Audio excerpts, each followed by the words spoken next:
যুক্তরাষ্ট্রের Washington University of Science and টেকনোলজির সমাবর্তন অনুষ্ঠিত হয়েছে গত শনিবার ভার্জিনিয়া অঙ্গরাজ্যে আলেকজান্দ্রিয়া সিটি হাই স্কুলে হয় আয়োজন। 213 জন শিক্ষার্থীকে দেওয়া হয় সনদ ও সম্মাননা। 2020 সাল থেকে বিশ্ববিদ্যালয়টির চেয়ারম্যান ও চ্যান্সেলর হিসেবে দায়িত্ব পালন করছেন বাংলাদেশি আমেরিকান নাগরিক আবু বকর হানিফ। ভার্জিনিয়া অঙ্গরাজ্যে আলেকজান্দ্রিয়া সিটি হল গত 29 জুলাই পরিণত হয়েছিল গ্রাজুয়েটদের মিলন মেলায়। Washington University of Science and টেকনোলজির সমাবর্তনে এই গ্রাজুয়েটদের দেয়া হয় সনদ ও সম্মাননা। গ্রাজুয়েটের স্বীকৃতি পেয়েছেন বিশ্ববিদ্যালয়ের 213 শিক্ষার্থী, যার মধ্যে স্কুল অব আইটির 158 জন আর স্কুল অব বিজনেসের 55 জন।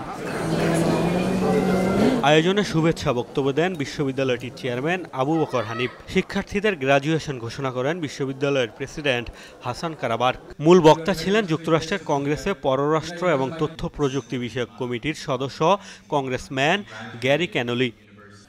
You have faced challenges, overcome obstacles, and achieved remarkable milestones.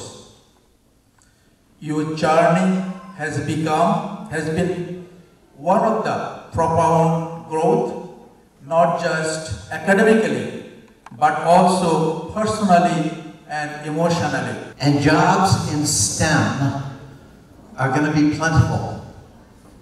In fact, we have lots of openings as we speak because of the technology nature of our economy here in Northern Virginia.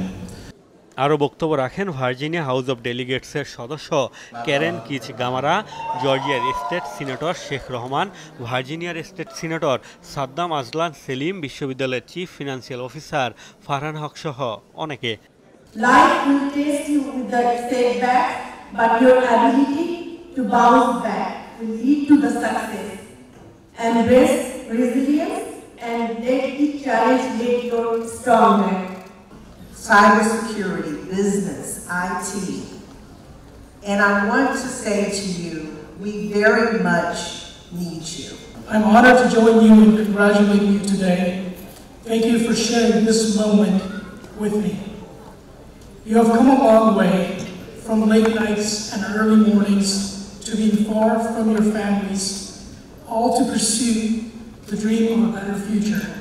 Bangladesh, যুক্তরাষ্ট্র, Canada, চীন, Bharat, Malaysia সহ বিভিন্ন দেশের শিক্ষার্থীরা ছাড়াও তাদের অভিভাবকরা উপস্থিত ছিলেন আয়োজনে।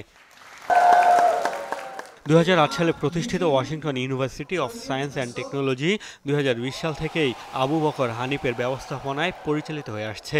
121 দেশের প্রায় 1700 শিক্ষার্থী অধ্যয়ন করছেন বিশ্ববিদ্যালয়টিতে। মোস্তফা মাহমুদ, যমুনা নিউজ।